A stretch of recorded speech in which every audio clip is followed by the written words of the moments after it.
The cat is the European's favorite animal. In Germany alone, there are 12 million cats, and the city of Weimar has more than its fair share. When night falls, the cuddly pets turn into predators. To their owners, it's a mystery. What motivates these felines? Where do they go? What do they do when they leave the house?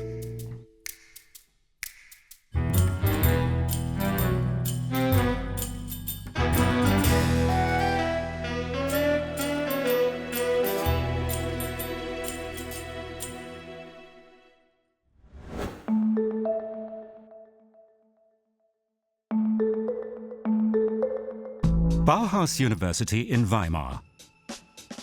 A central location between the park and the city.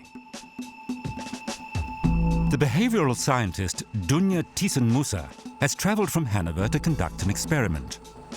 She wants to track the nocturnal wanderings of selected cats in Weimar.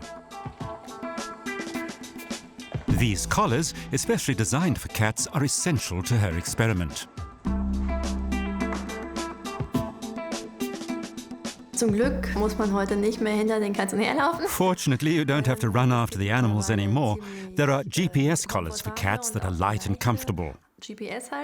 They have to get used to the collars for a few days, so they will behave normally when the experiment begins.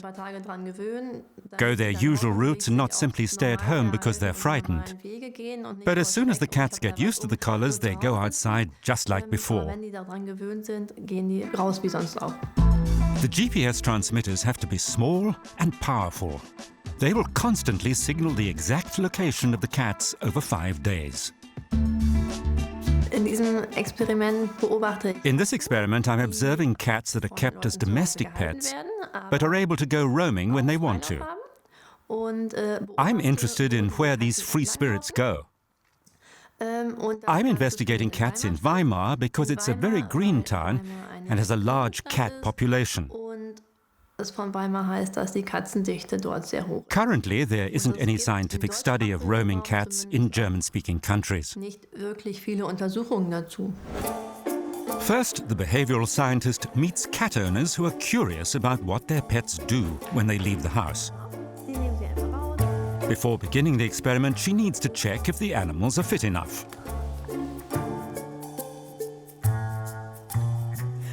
Now put the collar on her. Put it carefully around her neck and then tighten it gently.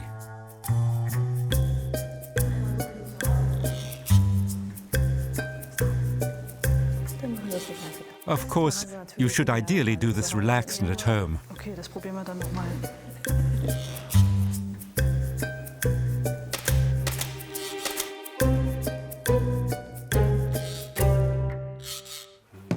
The researcher wants to get a first impression of the cat's character and behavior. How would you describe him in general? We've never had a cat that was so affectionate. He used to be able to jump up onto our laps, but he can't do that anymore. Now he has to grope his way up. When we get old, we can't jump onto a chair either. Here you can see clearly that his ear has been ripped. Yes, he was in a fight. He used to get into scraps from time to time. And here on the right side of his neck, he has a big lymph node. He obviously has inflammation somewhere.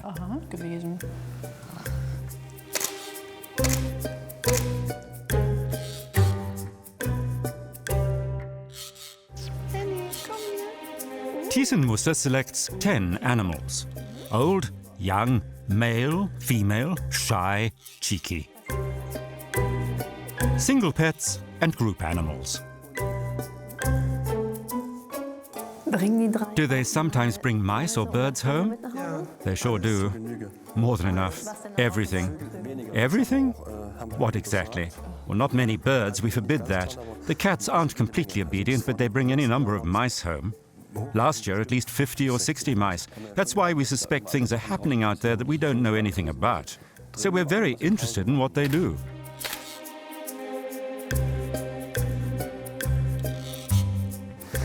Sehr entspannt aus. Just look relaxed, smile casually. Das ist nicht ganz so. It's not so easy.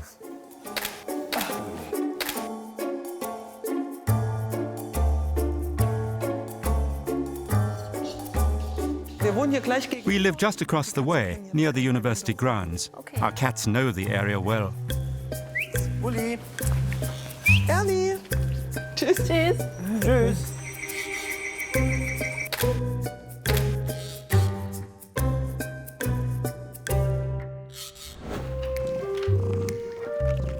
The familiarization phase begins.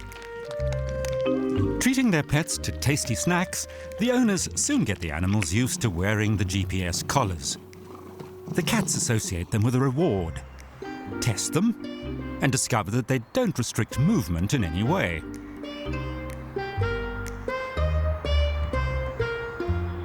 The collar has a safety lock that opens in an emergency.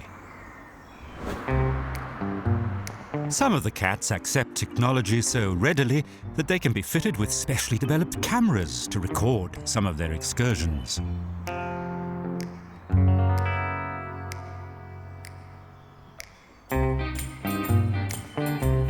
A cat's eye view of the world.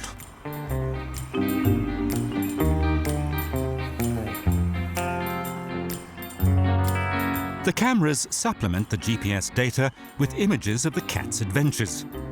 This perspective is also new to the researcher.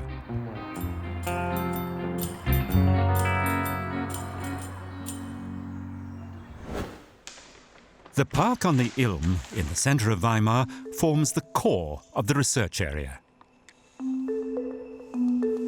Thiesenmusser has made contact with cat owners who live in the vicinity of the park and is helped by a colleague familiar with the area.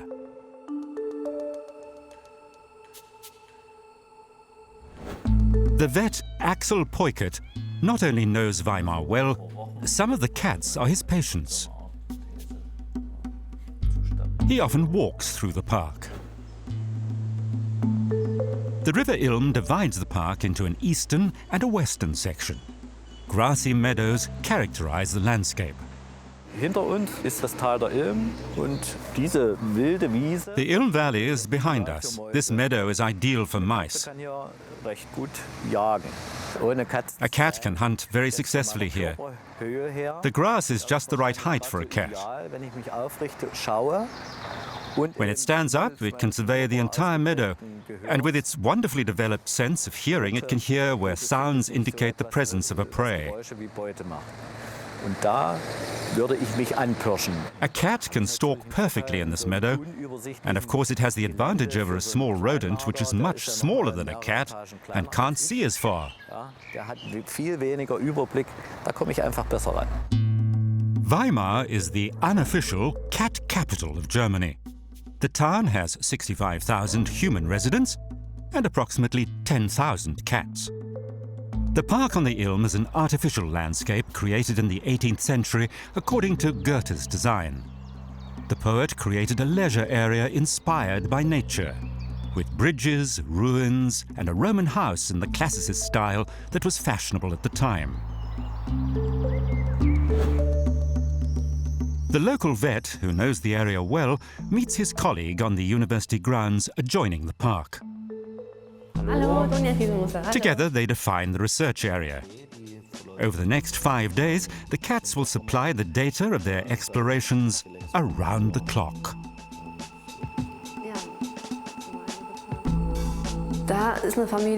This is a family with 3 cats, Ernie, Wully and Henning. The interesting thing is that the owners are asking themselves whether Henning crosses the street into the park because they think he's very scared of streets. This is Rudi. He's 15 years old. He also lives close to the park with an elderly couple. He's one of the oldest participants in the research program. He's 15. They told me he was often injured. Yes, he was brought to me often as a patient. These 2 single cats are Zora and Lottie. Zora is the one marked orange. I think they must know each other, not personally, but their pheromones. Vielleicht nicht persönlich, aber über ihre Pheromone sicherlich. Die haben die bestimmt mal wahrgenommen, ja. Over the next 5 days, 10 cats will signal their positions every minute. 600 data units per second. 14,400 per day.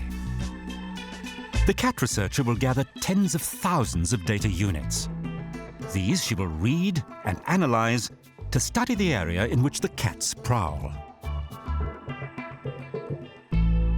Also mich interessiert besonders zu I'm especially interested in finding out how big their territories are.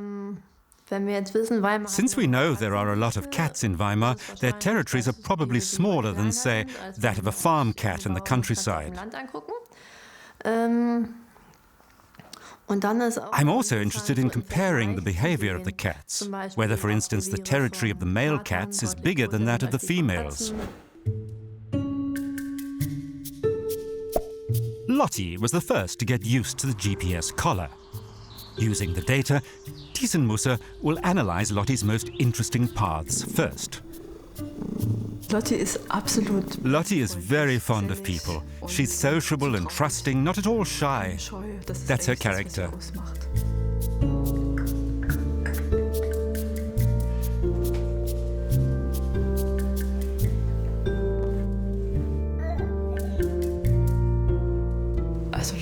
Lottie loves children as well.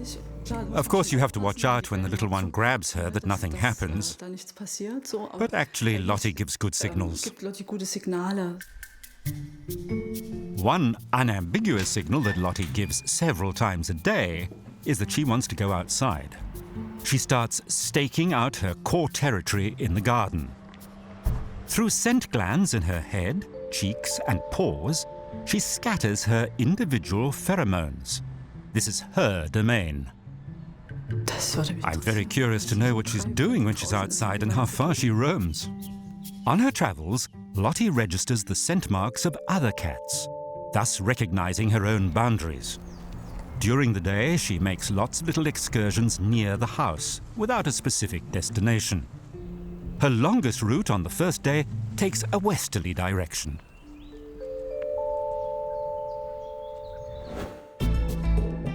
On the first day of the study, around 1 p.m., Dunja Thiessen-Musser discovers something surprising. The behavioral scientist is analyzing Lottie's data, thousands of time and position points.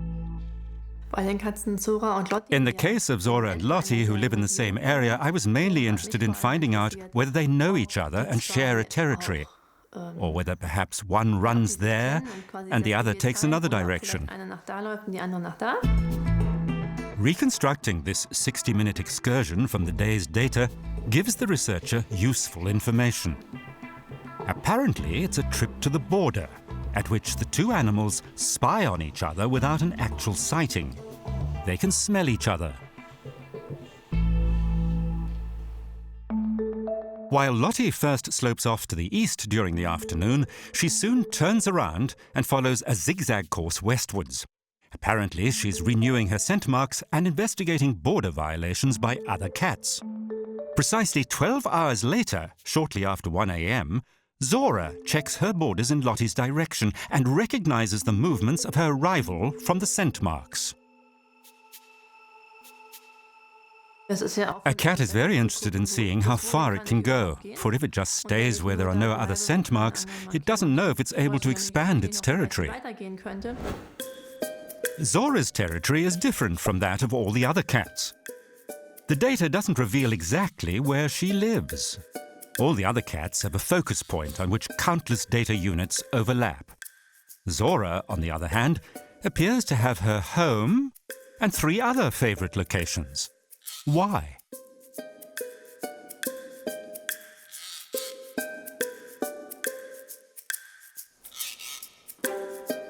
She has lots of space, kind owners, and good food. Actually, she should be perfectly content. But she gets disturbing signals from a distance. Her arch-enemy, Lotte, is heading home.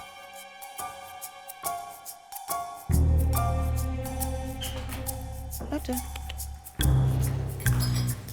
Just hearing the dog Lotte freaks Zora out. Cats have extremely good hearing. They can direct each of their ears individually, and a pocket of skin on the edge of the ear enables them to listen in a precise direction.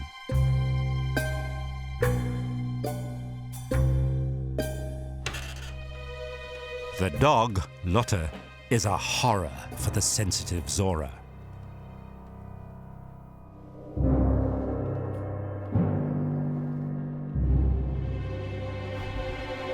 No danger, but massive stress.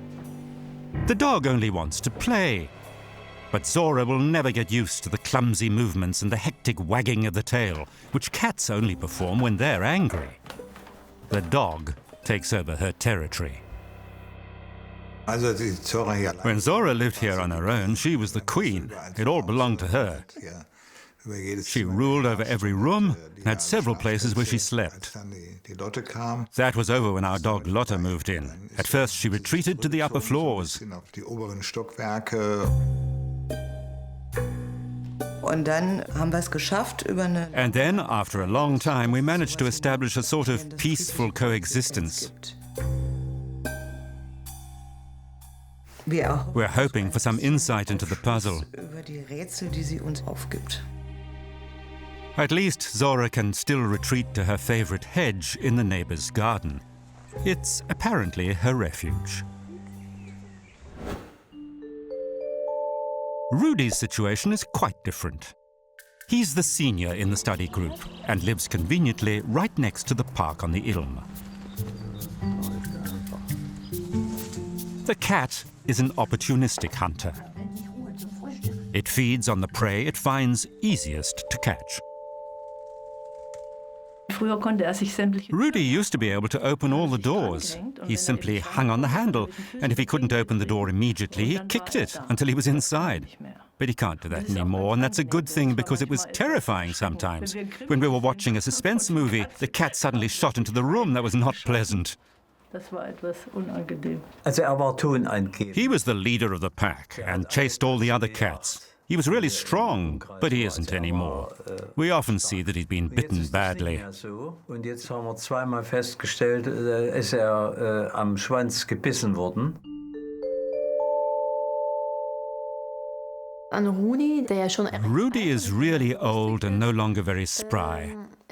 I'm interested to see how big his territory is, whether it's still as large as that of a young cat that's much fitter, or whether Rudy has reduced his territory because he's no longer physically fit and perhaps has had to give up some of it to other cats.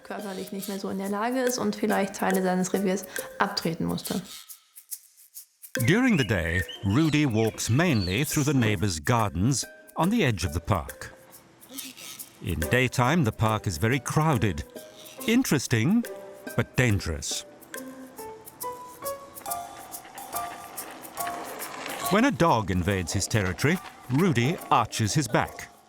He puffs himself up and prepares to defend himself against the aggressor, instead of running away.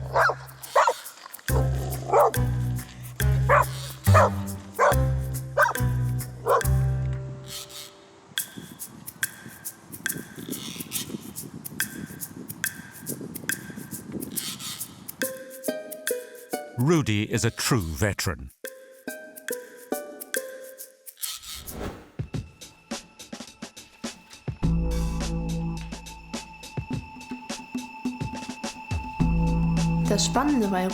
It's interesting that Rudy often makes just short excursions. But once a day, he deliberately makes a longer sortie, which takes between 45 minutes and an hour. And he varies these tours. Sometimes he goes north, sometimes south, sometimes west, so that although he doesn't walk nearly as much as the other cats, he still has quite a large territory.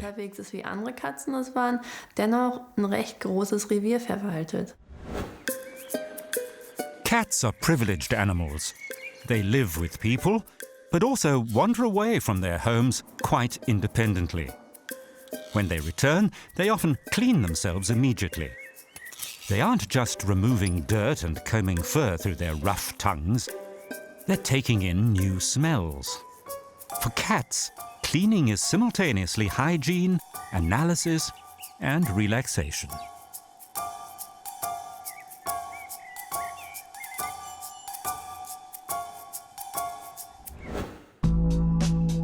Rudy's longest journeys during the first 3 days form a cloverleaf shape, with his home at the center.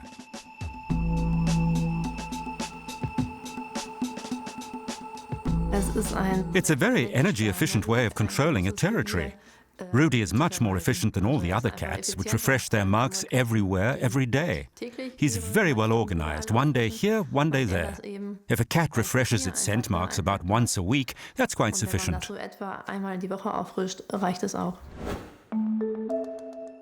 On the southern edge of the park, 2 more seniors have their home.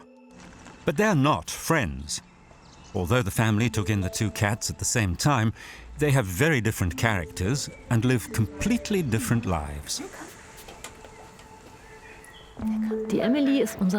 Emily is our pet. We got her 14 years ago because we wanted a cat. Then little Lars turned up. We found him in one of the empty factory buildings around here. He got used to us and learned to trust us very slowly. He's our little stray. The 2 cats avoid each other whenever they can. They only tolerate each other on the terrace where there's food.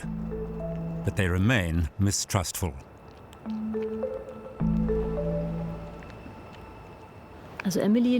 Emily spends about 90% of her time in the house. She's now so old that she wants to stay indoors. That's also her territory. If Lars comes inside, she snarls and actually bolts. Outside, it's the other way around. That's Lars's territory. When Emily goes outside, he chases her away. Lars doesn't live in the house with the family. He sleeps in the shed next door.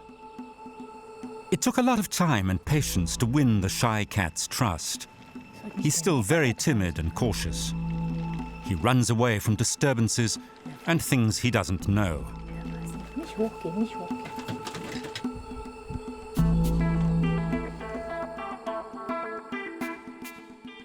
Not far from his shed are the abandoned factories. That's where he lived as a kitten, one of many strays, without any contact with humans. I think this is his territory. He'll patrol it from time to time and investigate what's new. This is where the family found Lars as a neglected kitten, and he seems to return from time to time.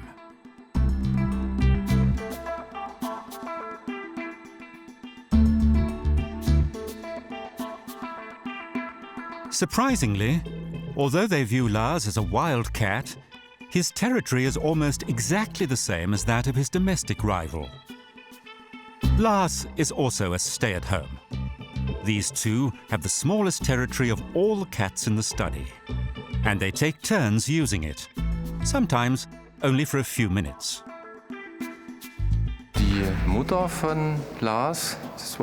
Lars's mother was also a wild cat. Some time ago, we caught her in a game trap and had her sterilized, so that we wouldn't have 10 new Larses running around here every year.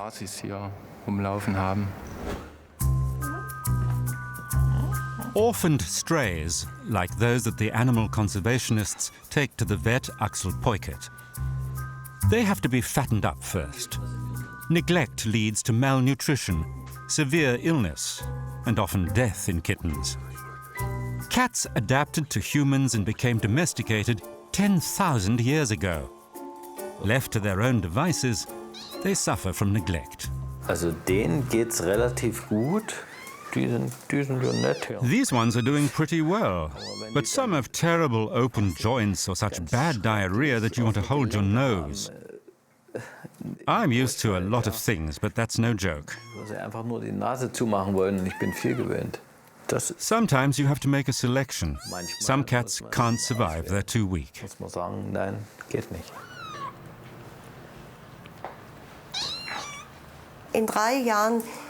I've given away 300 animals in the past 3 years.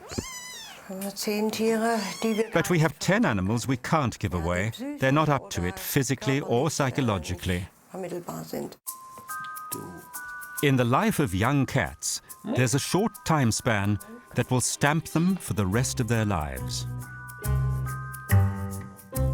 Von der 2. bis zur 7. Woche. Cats should be left with their mother from the 2nd to the 7th week, even better to the 12th week. Then they should get used to humans. All the others who are orphaned after that can be nice cats, but they remain half wild and will never adapt completely to the life of humans. Cats have a very fast reproduction rate. In just a few years, a female cat can become a great-great-great-grandmother with thousands of descendants. Axel Peukert thinks they should be sterilized. Ich kenne viele Menschen, die eben sagen, ja. I know a lot of people that think sterilization is mutilation. Aber es kann natürlich nicht sein, But of course, we don't want little creatures that are just suffering. Geschöpfe rauskommen, denen es einfach nur elend geht. Die verbergen. They hide and we don't see Wir it. sehen das einfach nicht. Chronic rhinitis, blind in one eye, but this one survived. Peukert has saved many stray cats like Mira. Sie will jetzt eine neue Besitzerin. She's doing well. Now she needs a new home. Okay, der geht's gut und die Katzendichte. The cat population is so large in Weimar that a cat can't feed itself alone. Das geht einfach nicht. Die können sich These animals are nicht dependent on romantische humans. Denken, ja. It's not romantic at all. On the contrary, wild cats suffer terribly. Leider so nicht. 3 cats have found a good home close to Bauhaus University. A house with a garden and a caring family. The park is just across the street. But the backyard and the adjoining university grounds are so extensive that the animals can avoid the street. At least, their owners hope they do.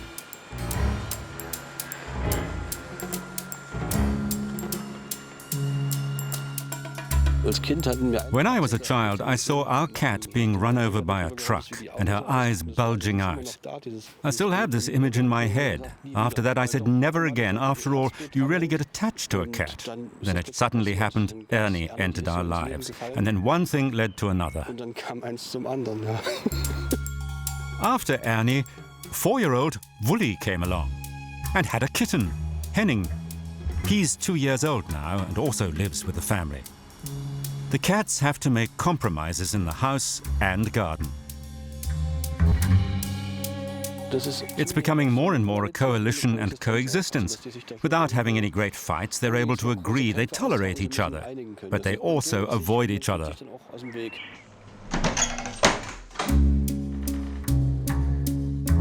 However, the owners don't know what the cats do when they're out of sight.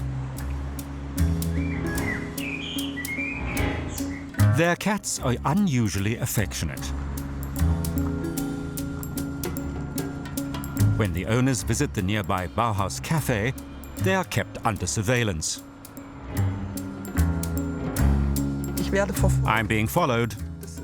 I think this section of the grounds is their territory. The cats are familiar with it. It's still part of the neighborhood, and we often come here. If I'm not careful, and mostly I don't notice, Ernie follows me, and it's hard to shake her off. She's very clinging. Sometimes Wully joins her, but she doesn't have the perseverance to stay with us. At some point she branches off. I assume it's because this is the end of her territory. Our male cat Henning hasn't accompanied us so far. We're happy about that because we want him to get gradually used to the street and to be careful. I think male cats are sometimes a bit stupid. At least I've often seen them get run over. In the case of Wully, Henning and Ernie, I'm curious to see whether the 3 cats who live together meet outside the house, or whether, as cats often do, they rub shoulders in the house and then go entirely separate ways outside.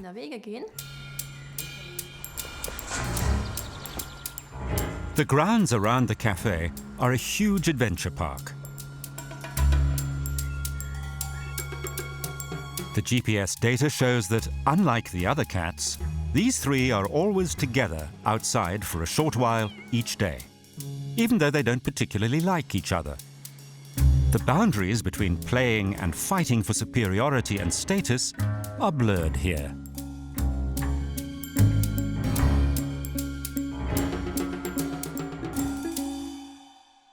What's interesting is that the three cats roam in a very small area at the same time. They can see each other there and have learned to tolerate each other. There's heavy traffic on the street in front of their house, a dangerous tarred road to the park.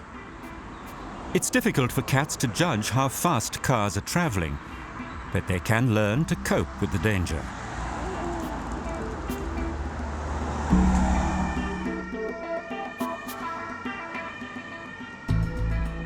Viele Familien haben ja natürlich Katzen, ganz klar.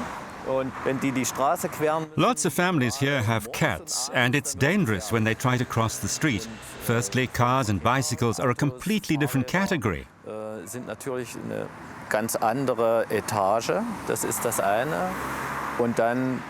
And second, just as with humans, there are intelligent and less intelligent cats, careful and less careful ones.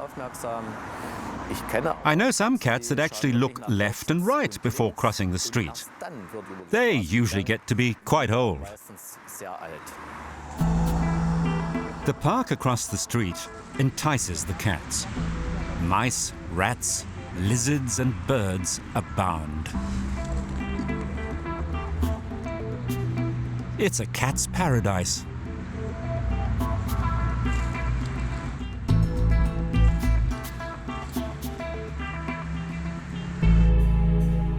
It's a mix of games and real mouse hunts.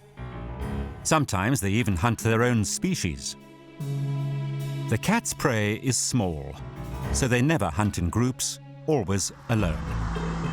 A mouse is only enough food for one cat.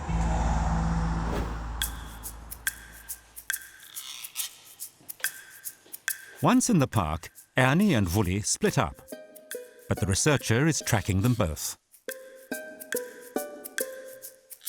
In the case of the three cats, and especially Henning, I wanted to find out if they cross the street, because their owners say Henning is frightened of roads and doesn't dare go across to the park. But when I look at the data, I see that all three cats cross the street and run in the park several times a day.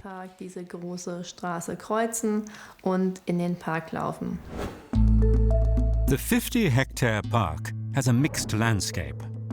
Irregular-shaped meadows with flower beds and trees. Relaxing for humans, it's an irresistible hunting ground for cats. Cats are prowlers. They scent the air and listen for their prey. They lie in wait to ambush it, and then they pounce.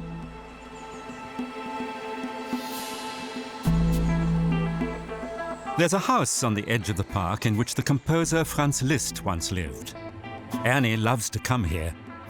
With its many hiding places, it's an ideal hunting ground for a cat. The numerous visitors don't bother Ernie. The GPS data shows that Ernie often crosses the street. She doesn't only hear and see the vehicles, she locates them with the sensitive pads on her paws.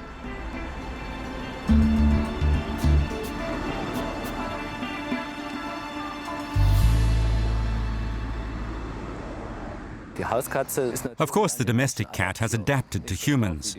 Not as much as dogs, but the cat has certainly adapted.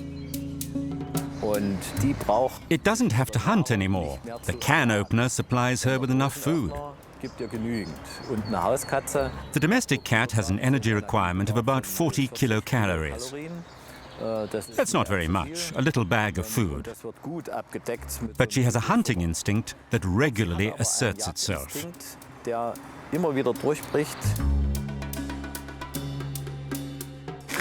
Cats like to creep up and prowl. They like their prey to hide and move. Die möchten, dass sich das versteckt, dass sich das bewegt.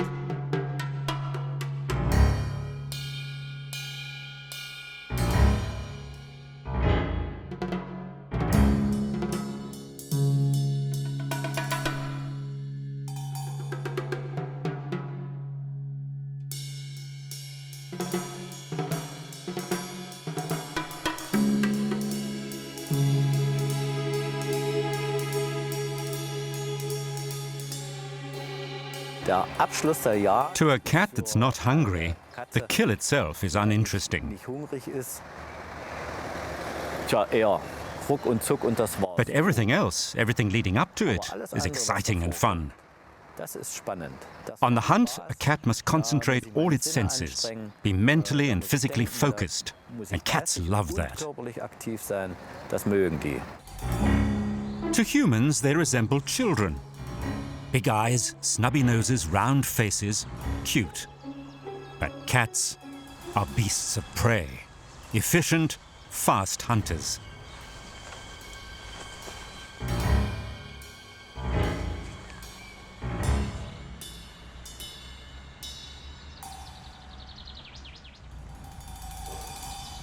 Shrew mice aren't very tasty, and the cat usually gives them to its owner.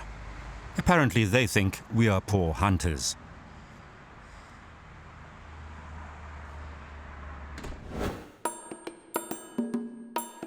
Food is also the focus in the new housing settlement east of the park.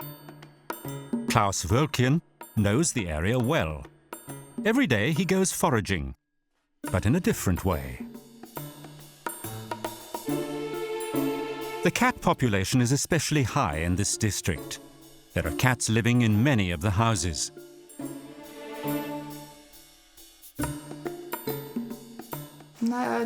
Our cat is very trusting and isn't scared of humans.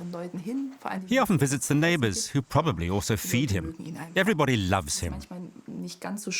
But for us that's rather unpleasant because we often don't know where he is. Sometimes he doesn't come home for days. I assume he's been living at a neighbor's place. Home alone, Lisa is bored. She's looking for entertainment and would much rather be outside. Scrounging is Klaus Wölkchen's speciality.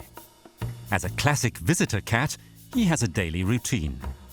The popular feline knows where the best food is available. Everything small and fast-moving excites Lisa.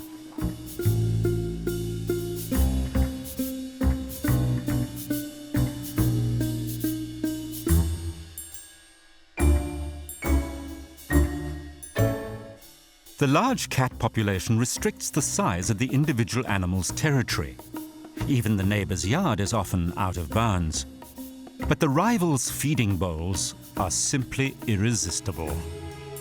Violated boundaries are often the cause of disputes.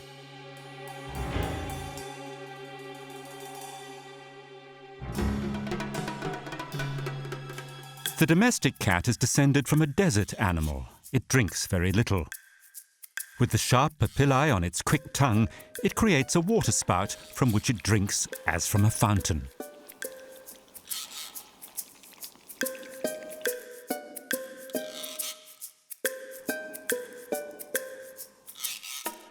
Klaus Wölkchen doesn't give up. He's always trying to extend his small territory, even when visiting the neighbors. Cats are curious. They're always testing the boundaries.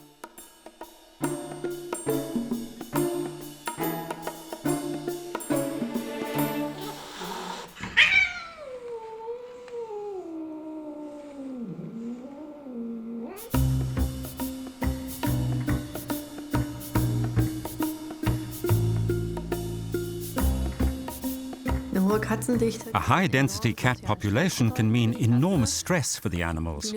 Lots of people think, I'll buy myself a cat, I have a garden which the cat can use. But that's not always the case. The garden may already be part of another cat's territory, and your cat doesn't dare go out into its own yard. Especially when a cat is in a new neighborhood, it has to position itself and maybe assert its rights. That's very stressful, and even when it has secured its own territory, it has to continue defending it. It can't afford to simply stay in the house. Somebody else might assert claims to the territory. Supremacy over the food supply is what the dominant cat hopes to achieve in its area. Everything belongs to the boss. But youngsters always pose a threat. Every meter is contested.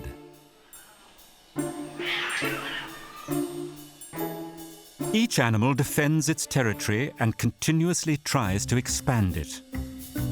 Cats usually settle their territorial disputes with threatening gestures, at a distance. Only rarely does it come to claws and teeth.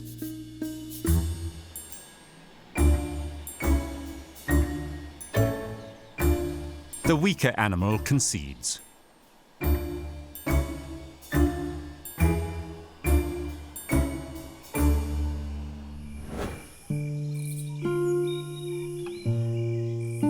When night falls and calm descends upon the town, the cats are at their most active. Lottie embarks on a major sortie. In the daytime, she only makes short excursions. Now she becomes adventurous. She moves faster and more frequently in the dusk than at other times.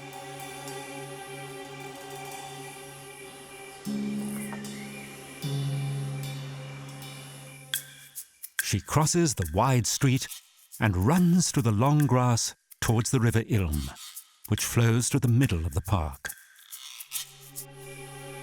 A short while later, Rudy also leaves the house. The cat's vision gives it an advantage in the dusk. The animal opens its slit-shaped pupils and only needs 1/6 of the light that humans need to see an image.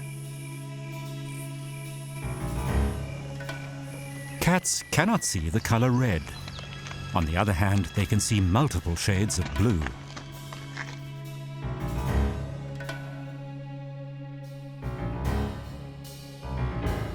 All its senses are alert. Now the cat becomes a superior hunter.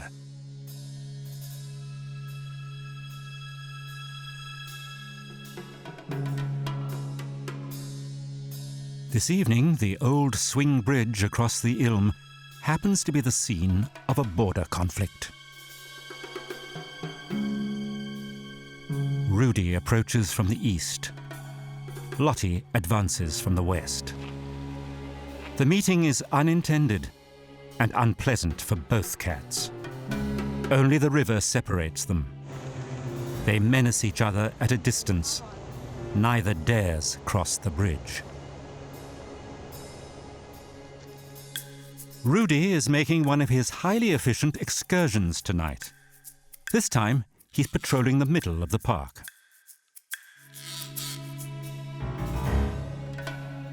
The river forms a natural boundary. It's tempting to cross it. But neither cat dares violate the border and declare war. For both of them, the risk of being defeated is too great.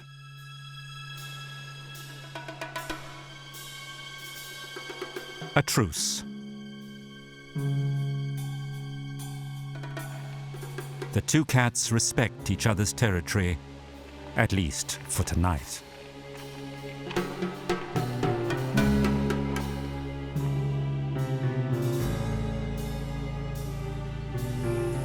All the cats in the study return home during the night. They have adapted their biorhythm, at least partly, to that of humans.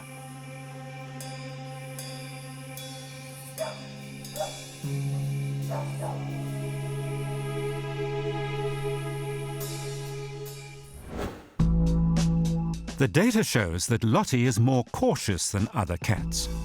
She only crosses the busy street in Rudy's direction in the twilight. Her territory borders on Zora's in the west and on Rudy's in the east.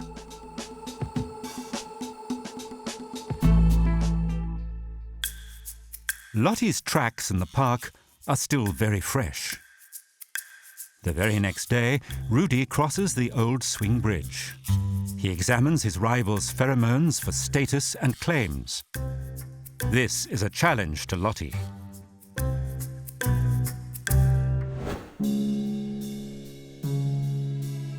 The three cats in the northwest section of the park also meet tonight in the university grounds and sit for a while together, quite peaceably.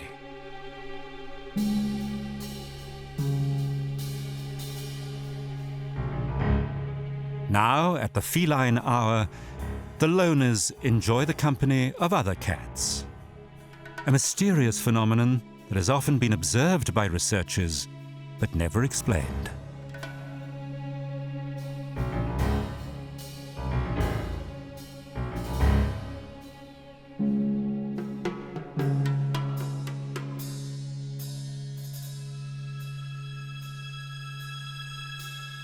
After half an hour, the animals split up. One of them takes a very special route.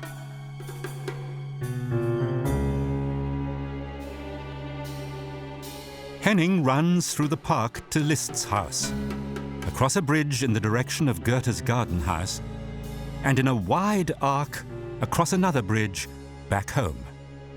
The excursion lasts an hour. Henning's owners think he only has a small territory. But almost every night, he runs kilometers, crossing lots of streets, and only then rests in the yard.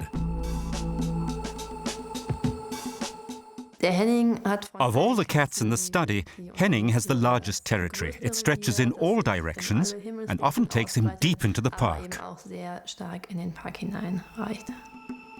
Henning's territory is 5 times bigger than that of the other cats in his family. Just 2 years old, he's the youngest in the study. The data clearly shows that male cats and young animals have much larger areas of activity than females and older cats. Presumably, Rudy also used to have a much larger territory. At the end of the research week, some of the cat owners meet in Rudy's garden. The vet, Alex Peukert, will present the initial results. Let's see what Lottie does all day. Apparently, she has an enormous territory. That's incredible. Every day she crosses Belvedere Allee, goes to the park, crosses the street again here. Amazing. Yes, of course. And there's more to come. The territories overlap. This is Rudy's territory and this is the park. In the middle, at the river, the paths cross. This must be our house. Exactly, we must be there. And Rudy even goes up there.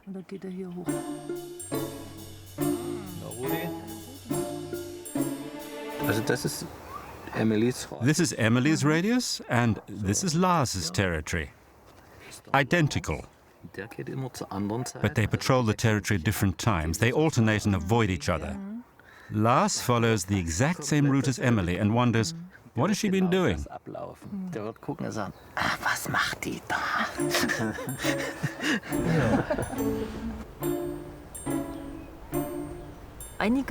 Some of the results really surprise me. Firstly, that my cats go farther than I thought. I was hoping they didn't cross the street in front of our house so often. And I also find interesting that Lars regularly returns to the place he was born, in the old factory building where we found him. I'm astonished. I wasn't expecting what we've just seen. I would have thought Lottie only had a small radius around the house, perhaps including the neighbors' yards. But I thought it impossible she would go so far. When I saw that, my heart started racing. And I'm still worked up when I think that she's so active and continuously crosses the main road. Whenever we go into town, Rudy sits on the top of the hill and cries, so we always have a bad conscience. I was amazed that he follows these paths on his own, even to the river and the next main road.